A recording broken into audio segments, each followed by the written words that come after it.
이번 시간에는 챕터 6 임상연구 관련한 몇 가지 의학 통계에 대해서 강의를 시작하겠습니다. 챕터 5까지는 기본적인 데이터를 핸들링하고 비주얼리제이션 하는 방법을 배웠는데요. 이번 챕터부터는 실제 저희가 임상연구 특히나 논문 쓸 때 가장 많이 사용하게 되는 몇몇 가지 의학 통계의 기본적인 내용만 짚고 넘어가도록 하겠습니다. 먼저 첫 번째는 리그레션, 이제 회귀 분석입니다. 회귀 분석이라고 이제 많이 들어보셨고 실질적으로 경험 있는 선생님들이 이미 많이 해보셨을 텐데요. 비록 지금이 의학 통계 시간은 아니지만 회귀 분석은 상당히 중요하고 저희가 하는 연구들에서 대부분이 다 회귀 분석이라고 보시면 됩니다. 단순 선형 회귀 분석도 있고 우리가 많이 하는 로지스틱 회귀 분석도 회귀 분석이고요. 콕스 모형도 일종의 회귀 분석이라고 보시면 되겠습니다. 그리고 요즘 유행하는 인공지능, 머신러닝 이런 것에서도 여러 가지 방법 중에 결국은 얼마만큼 예측을 잘 하느냐인데 회귀 분석이 그 안에서도 상당히 중요한 역할을 하고 있기 때문에 이번 시간을 조금 시간을 투자를 해서 과연 회귀 분석의 원리는 뭐고 어떻게 이루어지는지를 좀 알고 가시는 게 단순 그냥 코드는 사실 한두 줄이면 끝나는데 그거보다는 과정을 좀 알고 내가 하고 있는 분석이 실제로 제대로 된 회귀 분석인지를 배워보는 게 좋을 것 같습니다. 먼저 회귀 분석의 시초는 잘 아시듯이 영국의 이런 학자가 어머니 아버지 키를 보고 아이들의 키를 이제 얼마만큼 얘가 클 수 있을까, 얘가 키가 얼마만큼 클까, 이걸 이제 연관관계를 이제 살피는 과정에서 처음으로 시작이 되었다라고 하고요. 그 다음 이제 피어슨이라고 이제 통계학의 아버지라고 하는 분인데 이분이 결국 이거를 함수 관계를 만들어서 도출해낸 게 회귀 분석의 일종의 효시라고 보시면 되겠습니다. 우선 회귀 분석이라고 하는 것은 우리 항상 얘기하는 독립 변수 그리고 종속 변수 x와 y의 관계를 어떤 수학적인 모형으로 정의하는 것이고 동시에 또 반대로 그렇다면 x가 주어졌을 때 그러면 새로운 y는 그 x에 해당하는 값에 대한 새로운 y는 어떻게 될까라고 예측하게 해주는 모형이라고도 볼 수 있습니다. 회귀 분석에서 종속 변수 y는 당연히 한 개지만 독립 변수 x는 한 개가 될 수도 있고 여러 개가 될 수도 있겠습니다. 그리고 독립 변수 x와 종속 변수 y와의 관계가 단순 1차 함수 같은 그런 관계가 될 수도 있고 다차항 2차 내지 3차가 될 수도 있습니다. 또 이런 y와 x와의 관계가 이런 리니어한 선형 관계로 분석이 될 수도 있고요. 다음 시간에 말씀드린 로짓을 이용하여 즉 로지스틱 리그레션 지수 함수와 같은 이런 로그 분포를 이용해서 분석할 수도 있습니다. 또 그 다음에 이제 독립 변수의 개수, 몇 차항인지 그리고 어떤 함수인지에 따라서 이제 회귀 분석의 종류, 이제 뒤에서 배울 심플 리그레션인지 아니면 멀티플 리그레션인지 아니면 로지스틱 리그레션인지 혹은 콕스 리그레션인지에 따라서 이렇게 결정이 되게 됩니다. 먼저 첫 시간에는 이제 제일 심플한 단순 선형 회귀 분석 심플 리니어 리그레션을 이용해서 기본적으로 회귀 분석의 가정은 무엇이고 분석 방법은 어떻게 되고 결과 해석을 어떻게 해야 되며 이 큰 틀을 먼저 배운 다음에 다른 회귀 분석을 배워보도록 하겠습니다. 먼저 전반적인 리그레션 어널리시스의 과정은 다음과 같습니다. 첫 번째는 이제 먼저 종속 변수가 무엇이고 독립 변수가 무엇인지를 결정을 하는 게 제일 우선이겠습니다. 하지만 대부분 연구에서 이미 결정이 대부분 되어 있습니다. 두 번째, 이제 회귀식을 추정을 해야 됩니다.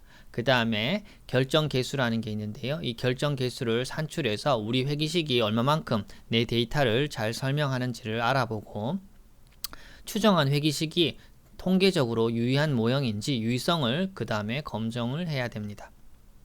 그 다음 회귀식에서 독립 변수의 회귀 개수도 역시 유의한지도 검증을 해야 되고요.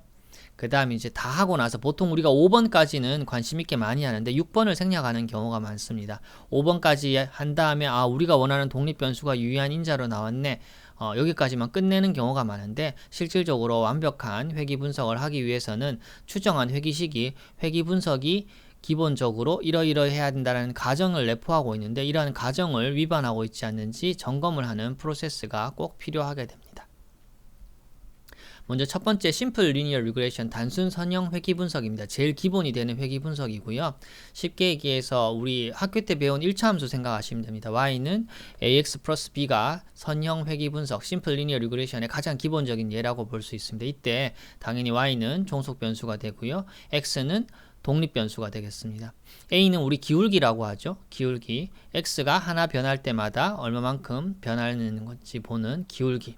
슬로프라고 하고 b는 y 절편이라고 하죠. 인터셉트가 되겠습니다. 예를 들어서 y는 2x 플러스 3이라고 하면은 x가 1 증가할 때마다 실질적으로는 x가 1일 때는 y는 5지만 x가 2가 되면은 7이 되는 거죠. 그래서 x가 1 증가할 때마다 y는 얼마만큼 증가하는지 y 값이 자동으로 산출되게 되는 게 심플 리니어 리그레션의 기본 예라고 보시면 되겠습니다. 이때 이제 자주 나오는 개념 슬로프, 기울기, 그리고 인터셉트 3 요런 수치들을 이제 회귀계수 리그레션 코에피션트라고 합니다. 먼저 리니어 리그레션을 위한 예제를 로딩해 보도록 하겠습니다. 이제 나눠드린 자료를 중에 리그레션 언더바 example.csv가 있는데요.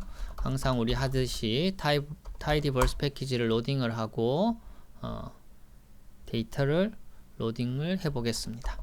저는 dt라는 이름으로 데이터를 담았고요.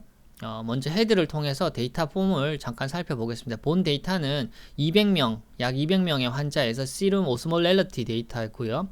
각 환자들의 보시면은 아이디가 있고 오스몰이 있고 시름 소디움, BUN, 글루코즈, 그리고 웨이트와 하이트가 있습니다.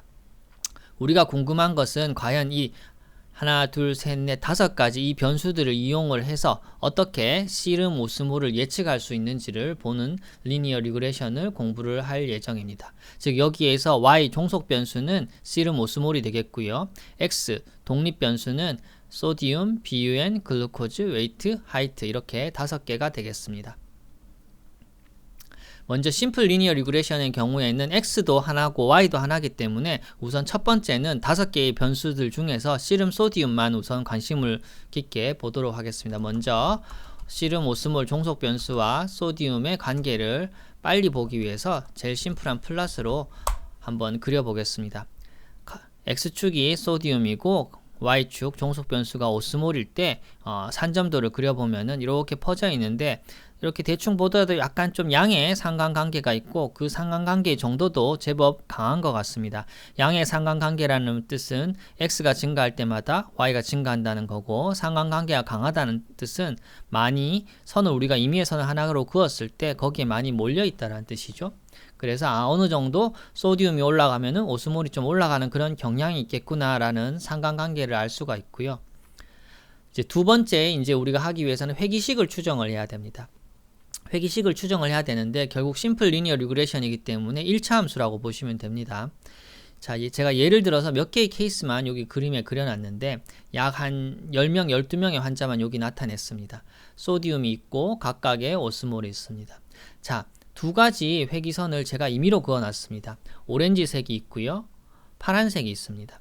이 중에서 이 두 가지 회귀선 중에 어떤 회귀선이 좀 더 주어진 소디움에 따라서 오스몰을 정확히 예측할 수 있을까?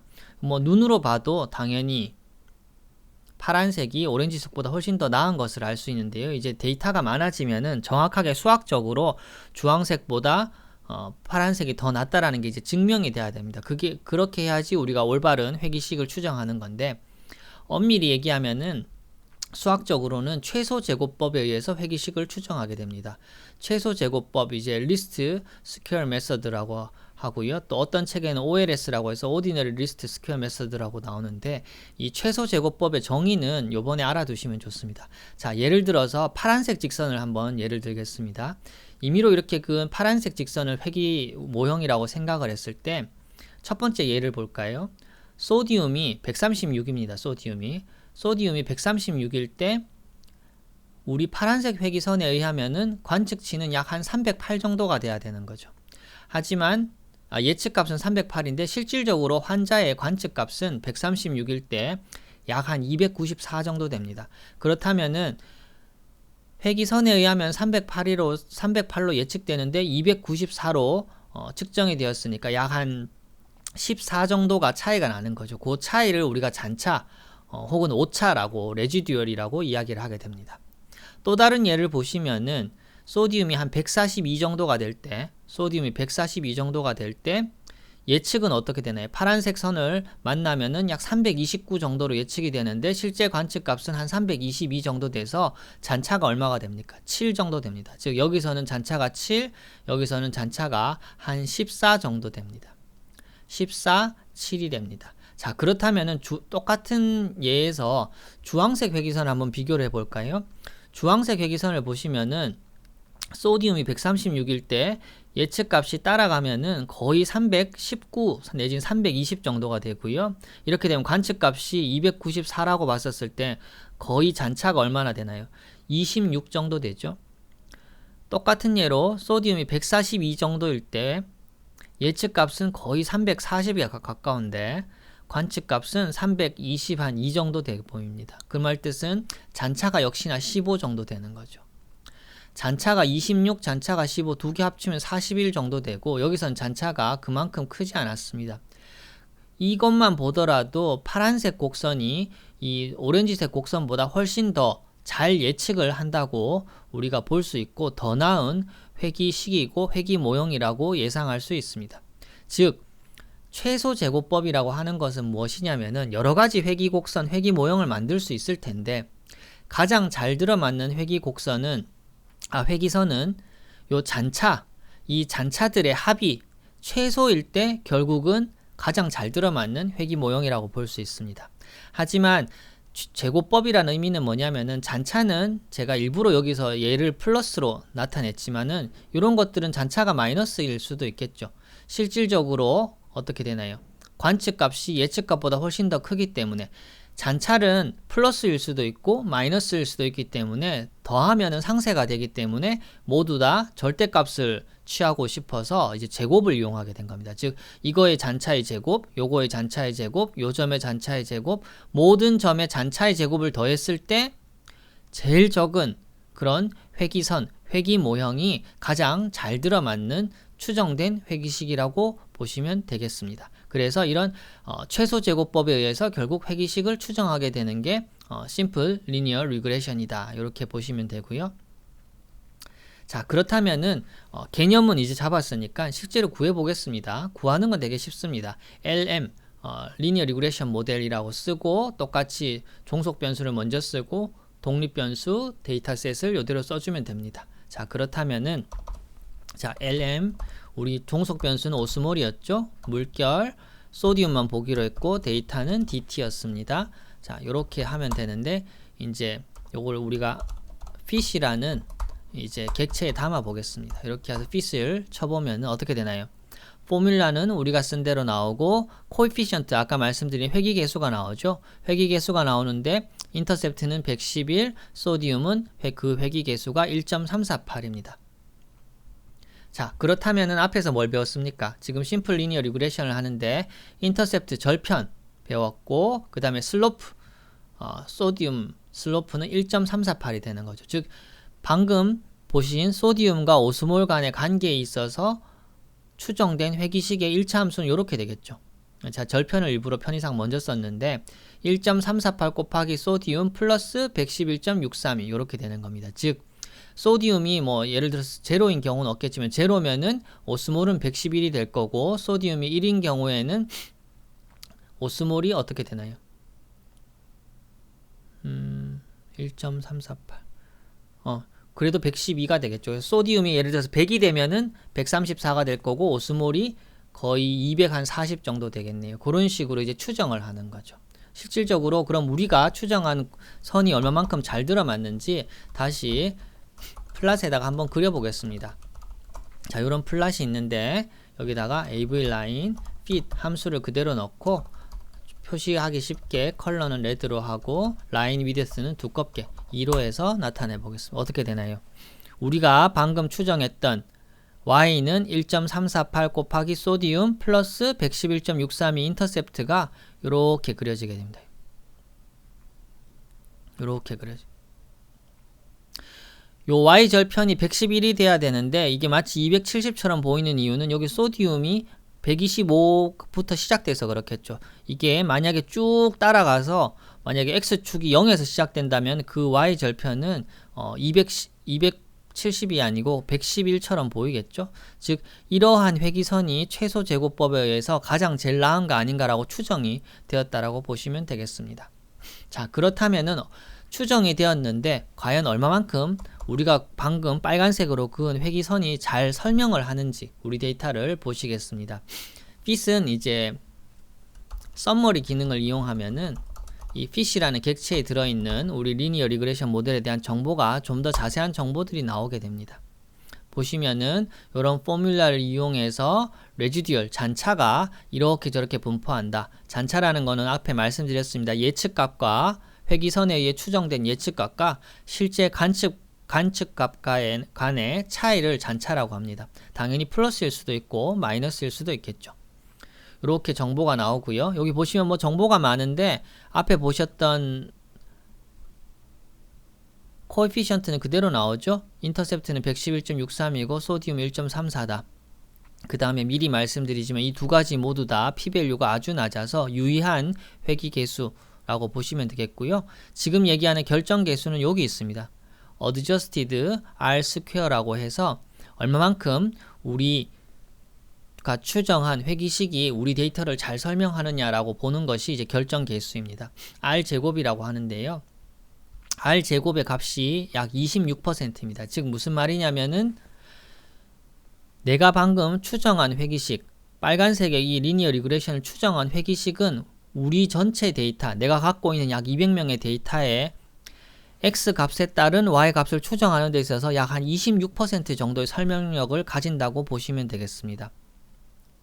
26% 사실 엄청 낮습니다. 엄청 낮기 때문에 뭐 정확한 의미는 아닌데 내가 데이터를 100개 갖고 있으면은 26명은 내가 추정한 회기식으로 옳게 예측을 할 수 있지만은 반대로 74명은 제대로 추정을 못한다는 그런 의미로 대충은 받아들이셔도 되겠습니다.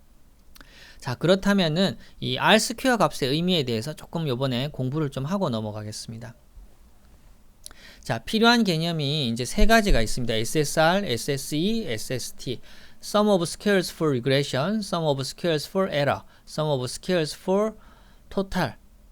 복잡해 보이는데 뒤에 것만 서로 다르죠. regression, error, total. 자, 요 그림이 모든 걸 다 설명해 준다고 보시면 되겠습니다. 자, 첫 번째 요 값을 한번 보시겠습니다. 요 값, 동그라미로 되어 있는 값. 여전히 플랫에서 x축은 소디움, y축은 오스몰입니다. 그리고 여기 빨간색으로 그어 놓은 것은 y, 즉 종속 변수의 평균값입니다. 평균값. 자, 그랬을 때 우리가 소디움이 예를 들어서 한 137 정도 되겠네요. 소디움이 137일 때 우리 파란색의 회기선이 최종적으로 추정된 회기선이라고 생각한다면 소디움이 137일 때 약 한 310 한 2, 3이 정도 예측되는 거죠. 하지만 실제 관측값은 얼마입니까? 실제 관측값은 그보다 조금 더 높죠. 그랬을 때 이 전체를 우리가 잔차, 레지듀얼이라고 그랬습니다. 잔차라고 했는데 이 잔차 안에서도 우리가 예측되어지는 잔차가 있고 예측되지 않는 잔차가 있습니다. 예측되는 잔차가 있고요. 예측되지 않는 잔차가 있습니다. 무슨 말이냐면은 제가 이 두 개를 나눠 놨는데 SST라는 말은 전체 잔차를 이야기합니다. 전체 잔차. 이 전체 잔차 토탈, sum of squares 토탈. 이 전체 잔차가 있는데 이 중에는 SSR이라는 것도 있고요. SSE라는 것도 있습니다. 즉 뭐냐면은 SSR이라는 거는 평균적으로 오스몰이 Y 값은 이 정도는 나와야 된다. 하지만 우리가 회기선에서 만나지는 예측값은 여기이기 때문에 요만큼 차이는 있을 수 있다. 그래, 회기곡선이 100% 들어맞지는 않지만 이 정도는 충분히 있을 수 있다. 라고 우리가 예상하는 잔차를 SSR, 회기선에 의해 예측되는 잔차라고 하고요. 근데 그거보다 실제로 잔차가 어떻습니까? 훨씬 더 많죠. 이만큼은 우리가 회기선으로 예측을 못한 그런 잔차라고 보시면 됩니다. 이를 가지고 이제 말 그대로 에러, 우리가 예측하지 못한 오차인 거죠. 그래서 이거를 가지고 SSE라고 합니다. 반대로 요런 점은 어떻게 되나요? 요런 점은 전체 잔차가 이만큼이 잔차가 되는데 요만큼은 이제 요게 SSR이 되는 거죠. 요게. 그 다음에 요게 SSE. 이만큼 요렇게 X축이 이만큼 됐을 때 이만큼은 예측이 돼야 되는데 요만큼 실제로 떨어졌는데 요 정도는 이해는 하겠지만은 전체 평균에 비해서 이만큼은 에러로 나타나기 때문에 요 값은 SSE입니다. 즉 회기선에 의해서 이 정도는 내가 추정을 우리 어차피 회기선을 추정을 해도 100% 다 맞출 수는 없잖아요. 그래도 이 정도는 충분히 예측될 수 있는 오차다, 그런 잔차다라고 하는 게 SSR인 거고, 이거는 우리가 예측하지 못할 정도로 내가 추정하는 회기선의 범위를 넘어섰는 게 SSE라고 보시면 되겠습니다. 즉 SST는 이 두 가지 합을 나타내는 건데요. 그러면 우리 단순히 생각해도 어떻게 되나요? 회기선이 정말 잘 추정이 됐으면은 이 SSR이 적으면 적을수록 좋은 거겠죠. 그리고 물론 둘 다 적으면 제일 좋죠. 물론 둘 다 적으면 제일 좋은데 SSR도 좋고 SSE도 다 좋으면 좋은데 제가 잘못 말씀드렸어요. 둘 다 좋으면 좋은데 SSE가 적으면 적을수록 더 좋겠죠. 왜냐하면 어느 정도 잔차가 생기는 건 어쩔 수가 없는데 SSR이 크고, 즉 우리의 예측 범위 내에 있는 거는 크고 예측하지 못한 그런 SSE 범위가 줄어들어야지 우리가 제대로 된 회기식을 추정했다라고 볼 수 있겠습니다. 그래서 이 R² 값은 어떻게 구하냐면은 이 SST분의 SSE, 우리가 회기식으로 전체 잔차 중에 내가 회기식으로 충분히 예측 가능한 거는 많았고, 하지만 회기식으로 예측할 수 없었던 그런 에러, 잔차는 되게 작았다. 이렇게 되면은 어떻게 되나요? 우리가 추정한 회기식이 내 데이터를 잘 설명하고 잘 예측한다, 이렇게 얘기를 할 수 있는 거죠. 즉 SSE가 적으면 적을수록 R² 값은 올라가게 되는 겁니다. 그래서 여기서 얘기하는 이 R² 값은 실질적으로 많이 높은 것은 아니라고 보시면 되겠습니다. 그래서 그냥 이렇게 빨리 구하고 R² 값 26%, 내가 방금 만든 모형은 우리 데이터의 한 26% 정도를 설명할 수 있는 모델이다, 이렇게 빨리 결론 내려도 되지만은 이 계속 나오는 이 결정 계수의 의미가 이렇게 해서 만들어진다라고 이번 기회에 한번 알아두시면 좋겠습니다. 자, 그 다음에는 이미 추정한 회기식이 통계적으로 유의한지를 이제 검증을 해봐야 되는데요.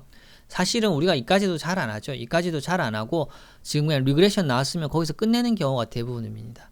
그렇지만 우리가 꼭 만들었던 이런 회기식이 통계적으로 유의한지는 꼭 메소돌로지 쓸 때도 논문에 써야 되고요. 혹시 뭐 리비전이 와도 통계적으로 유의한 모델인지 검증이 되었느냐, 이렇게 꼭 나오기 때문에 이것도 알아두는 것이 좋습니다. 즉 이렇게 우리가 단순 심플 리니어 리그레션인데 이 모형, 이 빨간색 이 모형 선 자체가 통계적으로 유의하냐는 이제 좀 어려운 얘기인데 F 분포, F 통계량에 따른 카이스퀘어 값으로 이렇게 P-밸류가 결정되는데 이까지는 모르시더라도 마지막에 이것만 보시면 됩니다. 즉 이러한 포뮬라가 있을 때 F 분포를 따라갔을 때 P-밸류가 0.05보다 이하다. 그러면은 내가 추정한 시름 오스몰과 소디움 간의 심플 리니어 리그레션은 통계적으로 유의한 모형이다. 이렇게 받아들이시면 되겠습니다. 자, 그 다음에 같은 개념인데 회기식 자체는 유의한 것을 방금 확인을 했고요. 그럼 회기 계수, 인터셉트라든지 소디움 우리 하나만 넣었잖아요. 이 두 개의 코이피션트, 이 두 개가 각각 또 통계적으로 유의한 코이피션트인지 보는 방법도 옆에 다 P-밸류가 다 나와 있습니다. 둘 다 P-밸류가 엄청 낮죠. 즉 0.05보다 훨씬 더 낮기 때문에 우리 모형 자체는 모형도 유의하고 모형 안에 들어있는 독립변수인 소디움도 통계적으로 유의한 독립변수다. 그리고 거기서 나온 회기계수도 통계적으로 유의하다. 이렇게 보시면 되겠습니다. 즉 상당히 심플한 리니어 리그레션인데 모든 거를 다 만족한다고 보시면 되겠습니다. 자, 여기서 사실은 끝나죠. 보통 여기서 끝나고 이제 테이블 만들고 소디움은 시름 오스몰의 유의한 인자이다, 이렇게 해서 끝나는 경우가 많은데 정확히는 여기서 끝내면 안 되고요. 추정한 회기식이 회기 분석의 기본 과정을 충족하는지 꼭 확인하는 절차가 꼭 뒤따라야 됩니다. 이제 보통 말씀드렸듯이 여기서 끝나는 경우가 많은데 이게 이제 연구 초심자에게서 주로 나타나는 건데, 이런 추정한 회기식이 회기 분석에 꼭 충족해야 될 기본 과정을 만족하는지를 먼저 확인을 해야 되고, 아무리 수치가 잘 나왔더라도 앞으로 하게 될 과정인 기본 과정을 충족하지 않는다라고 하면은 새로운 회계식을 추정하는 게 원칙입니다. 그렇다면은 도대체 어떤 기본 과정들을 다 다 패스해야지만 내가 방금 추정했던 회계식이 통계적으로도 잘 맞고 기본 과정도 안 어기는 올바른 회계식이다라고 얘기할 수 있느냐면은 요 네 가지가 있습니다. 선형성, 잔차의 정규성, 잔차의 독립성, 잔차의 등분산성이 있습니다. 한 개 한 개씩 보시겠습니다. 선형성은 이건 뭐 당연한 거죠. 지금 리니어 리그레션을 하는데 리니어 관계가 없다라고 하면 이거는 뭐 말이 안 되는 거죠. 그래서 이거는 그냥 단순 산점도로 확인이 가능합니다. 예를 들어서 왼쪽 그래프를 한번 보실까요? 왼쪽 그래프 보시면 소디움과 오스몰 간의 관계 누가 봐도 선형 관계가 좀 있어 보이죠? 오케이, 선형성을 만족하는데 환자 아이디랑 비유엔을 보시겠습니다. 이렇게 보면 이게 선형성이 있다고 볼 수 없죠. 이거는 뭐 불규칙적인 관계인 거죠. 이런 거는 선형성이 없기 때문에 이러한 변수들 간의 관계, 비유엔과 아이디 이 두 가지 변수를 이용해서 리니어 리그레션을 하는 것은 맞지 않다고 보시면 되겠습니다. 두 번째는 잔차의 정규성입니다. 말이 조금 어려울 수가 있는데요. 잔차라는 것은 앞에 설명드렸습니다. 예측값과 실제 관측값 간의 차이를 우리 잔차, 오차라고 하는데 회귀 분석이 100% 무슨 분석이든 예측이는 100%는 될 수 없기 때문에 잔차가 생기는 건 어쩔 수가 없습니다. 하지만 이렇게 생긴 잔차들만 따로 모아가지고 감 말고 잔차들만 따로 모아서 쭉 흐트려 놔서 그 분포를 봤을 때 그 분포도 일반적으로 정규성을 띄어야 됩니다. 즉 무슨 말입니까? 잔차가 예를 들어서 우리 환자는 200명의 데이터였으니까 200개의 잔차가 나오겠죠. 그럼 이 200개의 잔차를 쭉 일렬로 나열을 했을 때 중간에 가장 많아야 될 거고 양극단에 가장 적게 분포를 하는 그런 정규성 분포를 띄어야지만 잔차의 정규성을 만족한다라고 보면 되고 이 정규성을 보기 위해서는 뒤에 말씀드린 QQ 플랫을 이용해서 육안적으로 금방 알 수 있습니다. 또 세 번째는 잔차의 독립성입니다. 잔차가 존재를 하는데 각각이 서로 독립적이어야 됩니다. 서로 만약에 연관이 있다라고 하면은 이거는 회귀식을 다시 추정을 해야 되는 거죠. 무언가 추가적으로 우리가 미싱한 그런 변수가 있다라는 것이기 때문에 잔차의 독립성이 있는지를 꼭 봐야 되고 요거는 잔차들만 스캐터 플롯을 그리면 됩니다.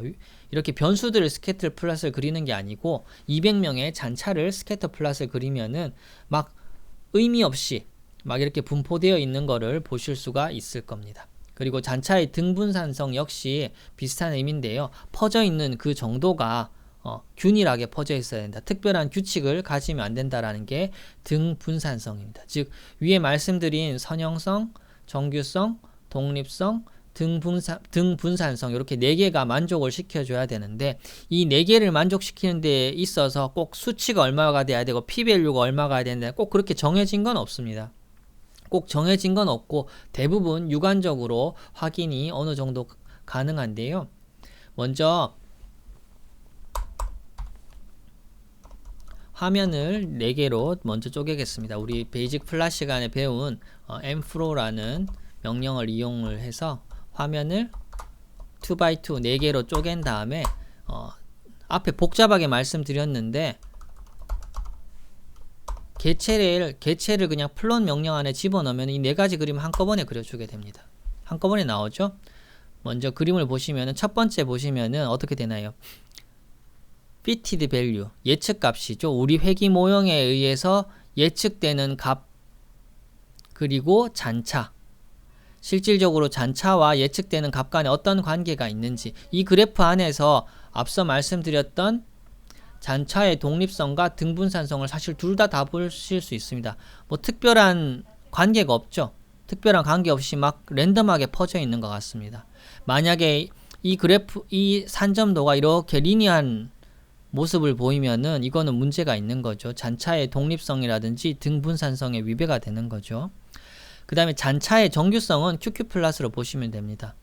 여기 보시면은 스탠다다이즈 레지듀얼 표준화된 정규 잔차가 이렇게 나타나는데 QQ 플러스를 보는 방법은 이렇게 점선으로 있는 대각선에 거의 일괄적으로 맞아 들어가면은 이거는 정규 분포를 한다라고 볼 수 있기 때문에 잔차도 역시 정기분포를 하고 있구나 이렇게 검증이 되는 것입니다.